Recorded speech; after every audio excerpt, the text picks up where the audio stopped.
గురుర్బ్రహ్మా గురుర్విష్ణుః గురుదేవో మహేశ్వరః గురు సాక్షాత్ పరబ్రహ్మ తస్మై శ్రీ గురవే నమః. 2025 ఏప్రిల్ నెల 6వ రాశి కన్యారాశి. ఈ కన్యారాశి ఫలితాలు చెప్పుకుందాం. ఈ కన్యారాశికి వ్యవసాయదారులకు చాలా బాగుంది. వ్యవసాయం బాగా సాగుతుంది. అయితే ఈ సంవత్సరంలో ఎర్రధాన్యాలు బాగా పండుతాయి. మరి చెరుకు మాత్రం బాగా పండదు. చెరుకు వల్ల చాలా నష్టం వస్తుంది. కానీ వ్యవసాయదారులకు మాత్రం వ్యవసాయం ఈ రాశి వాళ్ళకి ఈ నెలలో వ్యవసాయం బాగా ఉపయోగపడుతుంది, బాగా లాభిస్తుంది. విద్యార్థులకు విద్య బాగా సాగుతుంది. తర్వాత ఉద్యోగస్తులకు కూడా ఉద్యోగంలో ప్రమోషన్లు వస్తాయి. మరి ఉద్యోగస్తులు విదేశాలకు వెళ్ళేటువంటి వాళ్ళకి విదేశాలకు వెళ్ళటానికి కూడా మంచి అవకాశం ఉంది. కానీ వ్యాపారస్తులకు మాత్రం పూర్తిగా ఇబ్బందిగా ఉంది. ఇళ్ళకి సంబంధించినటువంటి గృహాలు కట్టేటువంటి వాళ్ళు, గృహాలు అమ్మేటువంటి వాళ్ళు, గృహానికి సంబంధించిన సామాగ్రి అమ్మేటువంటి వాళ్ళకి పూర్తిగా ఇబ్బందికరంగా ఉంది. వైవాహిక జీవితానికి కూడా కొత్తగా వివాహం చేసుకునే వాళ్ళకు కూడా వివాహం చేసుకోవడం చాలా కష్టం. కాదండి, ఈ నెలలో నాకు సెలవులు వచ్చినాయి కాబట్టి ఈ నెలలోనే నేను వివాహం చేసుకుంటాను అనేటట్లయితే మీ జాతకరీత్యా జాగ్రత్తగా వివాహం చేసుకోవాలి. కానీ దేనికైనా ఒక మార్గం అంటూ ఉంటుంది. మార్గం ఎట్లా ఉంటుంది అనేది తెలుసుకోవాలి. ఎప్పుడూ కూడా దైవాన్ని నమ్ముకున్న వాడికి ఎప్పుడూ నష్టం మాత్రం రాదు. ఈ దైవాన్ని నమ్ముకున్న వాడు ఎట్లా ఉంటాడంటే, వ్యవసాయంలో దున్ని విత్తనాలు వేస్తాడు. మొక్క కాస్త వచ్చేటప్పటికల్లా విపరీతమైన వర్షం వచ్చి చేను మొత్తం మునిగిపోయి వేసిన విత్తనాలు మొక్కలు కూడా కుళ్ళిపోయి మళ్ళీ వ్యవసాయం చేయాల్సిన, మళ్ళీ భూమి దున్ని విత్తనాలు వేయాల్సిన పరిస్థితి వస్తుంది. వాడికే మళ్ళీ భూమి దున్ని విత్తనాలు వేసి అన్నీ చేస్తే చివరికి వచ్చేప్పటికి ఏమవుతుంది, కోతకు వచ్చేప్పటికల్లా వర్షం కురిసి ఆ వర్షం ఎక్కువైపోయి ఆ కాయ బరువు ఎక్కువైపోయి ఆ చెట్లు పడిపోయి నీళ్ళల్లో తడిసి నానిపోయి కనీసం పంట చేతికి రాకుండా కూడా పోతుంది.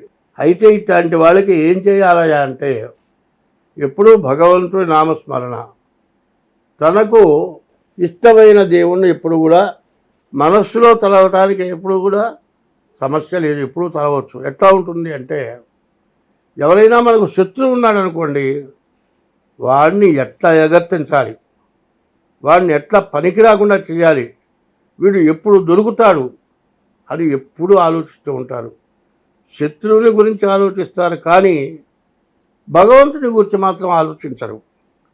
శత్రువుని శత్రుత్వం లేకుండా చేయాలన్నా, శత్రువు మనకు జోలికి రాకుండా పోవాలన్నా, నీవు వృత్తిలో, వ్యవసాయంలో కానీ ఉద్యోగంలో కానీ తిరిగి ఆదాయం రాకుండా పోతే కూడా అది తిరిగి ఎట్లా ఆదాయం రావాలన్నా, శత్రుత్వం లేకుండా పోవాలన్నా, నీవు బాగా బతకాలన్నా భగవంతుడు నిన్ను ఎప్పుడు కూడా రక్షిస్తూ ఉంటాడు.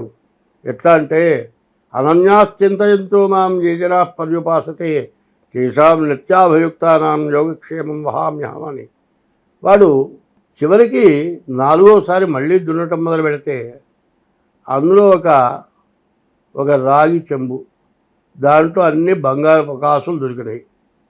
ఆ కాసులతోటి 10 సంవత్సరాల పాటు వ్యవసాయం చేసినా కూడా రానంత ఆదాయం వాడికి వచ్చింది. కాబట్టి భగవంతుడిని ఎవరైతే నమ్ముకుంటాడో, దైవాన్ని ఎవరైతే పూజిస్తాడో వాడికి ఎప్పుడు కూడా ఈ రాశి వాళ్ళకి పూర్తిగా బాగాలేదు. కాబట్టి మీ జాతకాన్ని చూపించుకోవడం, మీ ఇష్ట దైవాన్ని తప్పనిసరిగా పూజించడం, 24 గంటలు మెలుగుతో ఉన్నంతసేపు ఆ దైవాన్ని, రాముడు ఇష్టం శ్రీరామ శ్రీరామ శ్రీరామ, ఈశ్వరుడు ఇష్టం ఓం నమ శివాయ, అట్లా నీ ఇష్టదైవాన్ని స్మరిస్తూ ఉంటే నీకు ఎటువంటి కష్టాన్నైనా భగవంతుడు తొలగింప చేస్తాడు.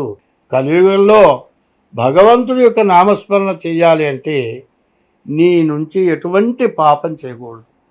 ఎటువంటి పాపం లేకుండా ఉండి భగవంతుడిని స్మరిస్తే మోక్షం, మళ్ళీ జన్మ లేదు. జన్మ లేకుండా ఉండాలా? 84 లక్షల జన్మలు మనం ఎత్తాము.